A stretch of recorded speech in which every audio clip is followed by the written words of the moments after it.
Okay, so let's get started. We have lesson number 14 and we have word number 1, apprentice. Apprentice means شاګرد. څه قسم شاګرد؟ یو څوک چې تا نه مهارت زده کوي یو ځای کې تا نه زده کړه کوي. Apprentice is a person who learns how to do a job from a skilled ماهره person. Mark is an apprentice chef at the restaurant. وای مارک چې دا یو شاګرد اشپز دی په رستورانت کې. شef سره اشپز ته وایي خو دلته یوازې اشپز ته وایي. Yes. اشپزانو رئیس نه وي. The next one is assure. Assure means اطمینان ورکول، مطمئن کول. Assure. It means اطمینان ورکول. To assure someone is to tell them something is true to make them less worried. Less worried کم اندېښمن. Less کم worried اندېښمن. He assured the boss that the building would be done on time. هغه رئیس ته اطمینان ورکړ چې تعمیر په وخت پای ته ورسیږي. Bandage. Bandage means پټۍ. Bandage means پټۍ.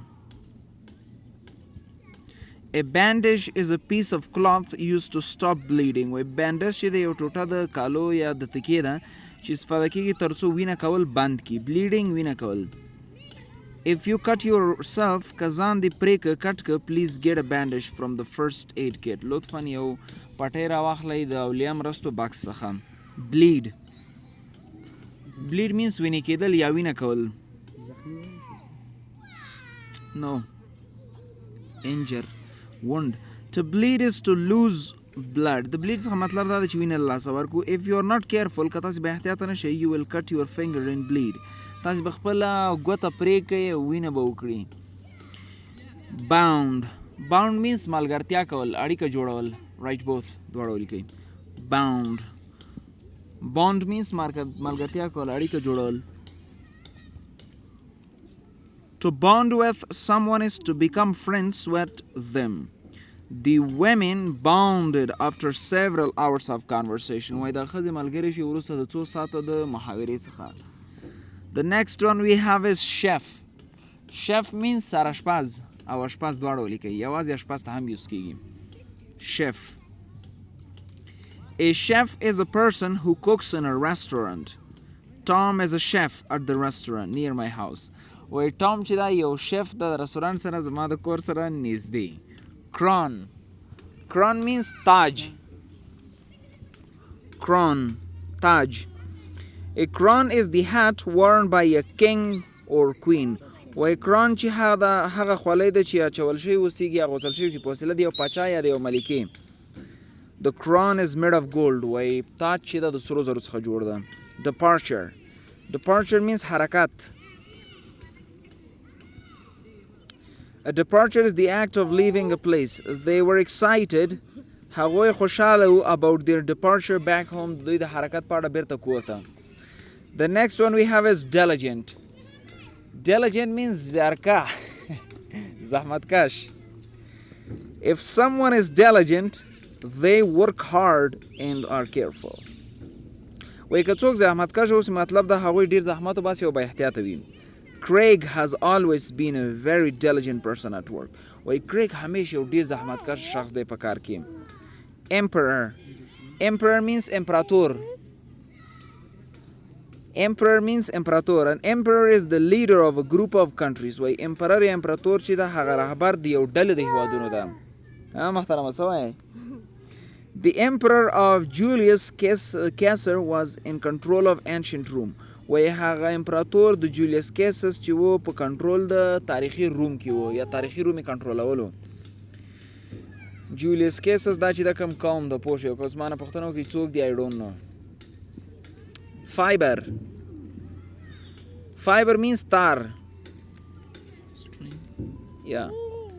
Fiber is a thread of a substance. وای فایبر چې د یو ماده د تار ده used to make clothes or rope. چې استفاده کېږي چې کالي جوړ کړي یا هم روپ. مه وایه قاري صاحب ابل سلیپینګ کوي. The mat was made from tiny fibers. وای the mat. What's the meaning of mat? پیزاکای. پیزاکای پیژنئ؟ پیزای.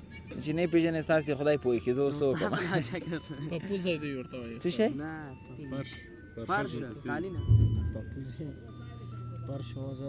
زه ولیکئ پاپوزی ولیکئ نو پرابلم هاربل پیزای ته هم نه پیژنې هاربل means ډېر بد ډارونکی If something is horrible, it is very bad. The assignment was horrible. وای دغه کارخانګي ډیره بده وه یا سخته وه څه شو I hated it ما ډیره بده راتله impolite بې ادبه If someone is impolite, they are rude. Rude هم چلن بې ادبه ته وایي Roger is impolite to everyone he meets. وای راجر چې دا د هر هغه چا سره بې ادبه دی چې ورسره ملاقات کوي نیل مینس په زانو کېناستل یا زانو باندې ټیټېدل عکس کې چې کوم کس ګوري په زانو ناست ده وړاندیز کوي To kneel is to put one or both knees on the ground. د نیل څخه مطلب دا چې یو یا دواړه زانو په ځمکه کېدی Daryl got down on knees وای ډرل په زانو ښکته شو and asked Nana to marry him او د نانا څخه یې غوښتنه وکړه تر څو ورسره واده وکړي Luxury means راحت او همچنان قیمت شی دواړه ولیکئ راحت او قیمت شی یو څه شی چې بیه کې جیګو سي هغې ته هم luxury وایي A luxury is an expensive thing that you do not need. We stayed at a luxury resort. وای موږ په یو راحته ریزورټ کې پاتې شو for our honeymoon زموږ د هنیمون لپاره ریزورټ هغه ځای ته ویل کېږي چې ښایسته پول ولري او ښایسته هوټلي قسم کیسه اوس هغې ته ریزورټ وایي پښتو کې معنا نه لري او هنیمون خو نور پیژنئ که نه پیژنئ قاري صاحب هنیمون کله چې د واده دی وکړه پوه شي واده نه بعد ښځې سره په چکر لاړ شي پوه شوې هنیمون شاید ما یې اصل ورته وایي که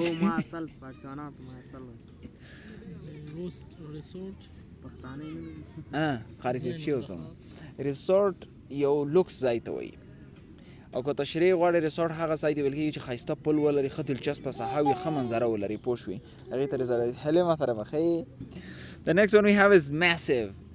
Massive means ډیر غټ ډیر لوی If something is massive, it is very big. The wheels on his truck were massive. وای هغه ویلونه د هغې ټرک کې ډیر غټ و ویل خو پیژنئ که نه Yes, panic. ټایر بل شی ده ویل بل شی ده او منځ کې برخې ته ویل وایي او ټایر چې ده د پاس برخې ته وایي Panic means ډارول ډارول یا ډارېدل څه شي ده Yes, تنګولو ته هم وایي To panic is to feel so nervous or afraid that you cannot think clearly. وای د پانیک څخه مطلب دا ده چې ډیر زیات نروس عصباني او afraid یا ډار شوی احساس وکړي چې ته نشي کولی په واضح ډول فکر وکړي سره مو جوړ تکړه Everyone panicked when the house caught on fire. و هر څوک ډارېده کله چې کور اور واخیستلو The next one is priority. Priority means لومړیتوب لومړیوالی یو څه ته ډېر ارزښت ورکوي د بل څه څخه Priority is something more important than other things. My priority is to get good grades in school. وای زما لومړیتوب دا دی چې ښې نمرې واخلم په مکتب کې Robe means خاص کالي هغه کالي چې یو خاص څه شي لپاره جوړ شوي اوسېږي Very loud voice کوم ځای کې خاص کالي Robe is a long loose آزاده Loose means آزاده piece of clothing Many people wear robes in the morning وای ډېر خلک روبس اچوي په سهار کې Scold means سپکول To scold means to criticize انتقاد کولو ته وایي One angrily په غوسناکه ډول because they have done wrong GC was scolded by the teacher for not paying attention وای GC چې وسپږه شوه د استاد په وسیله ځکه چې هغې توجه نه ورکوله Let's come to the exercises قاري صاحب Choose the right word for the given definition څنګه ولاړې کښېنه که نه Choose the right word for the given definition درکړل شوي تعریف لپاره صحیح لغات ولیکئ Number 1 hard working What is the word? Diligent Exercise 2 Write a word that is similar in meaning to the underlined part هغه لغات ولیکئ چې دغه لاندې خط باسل شوي متن سره صحیح معنا ورکړي Treat but not needed هغه میلمستیا چې ورته ضرورت نه اوسېږي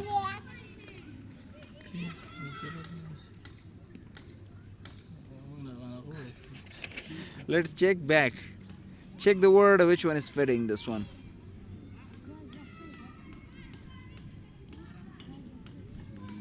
Luxury. Luxury is a good word for this. Okay, so let's get to the third exercise. Choose the answer that best fits the question. هغه جواب انتخاب کړئ چې په بهتره ډول د سوال سره برابرېږي. 1. Why would someone need a bandage? یو څوک به ولې بانداش ته ضرورت ولري یا پټیو ته ضرورت ولري. A. They have overeaten ډیر خوراکي کړی. B. They have hurt themselves ځان ته ضرر رسولی. C. They are sweaty هغوی خوله کړې ده. D. They are sleepy هغوی بې خوبه دي. They are sleepy. Let's turn the page. The helpful apprentice. دغه مرستندویه شاګرد. There was a small restaurant. یو وړوکی رستورانت و. People said that the best chef in the world worked there. خلکو ویلي چې هغه بهترین اشپز هلته کار کولو. But the chef was horrible person to work for. مګر دغه سره اشپز چې و ډیر بد سړی و چې دې لپاره کار وکړي. He was impolite, هغه بې ادبه و, and scolded his workers all the time. او همیش به خپل کارمندان سپکول. The chef had a young apprentice. دغه سراشپز یو ځوان شاګرد درلودلو. The apprentice's first priority was to make the best food in the world.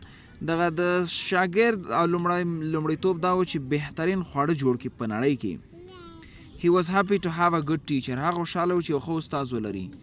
But he didn't like the chef. مګر د هغه سراشپز نه خوښېده. The boy was diligent worker. دغه هلک چې و یو زحمتکش کارګر و. But the chef scolded him more than anyone else. مګر دغه سراشپز چې و دی به د حد نه ډېر هغه سپکولو د هر چا نه زیات.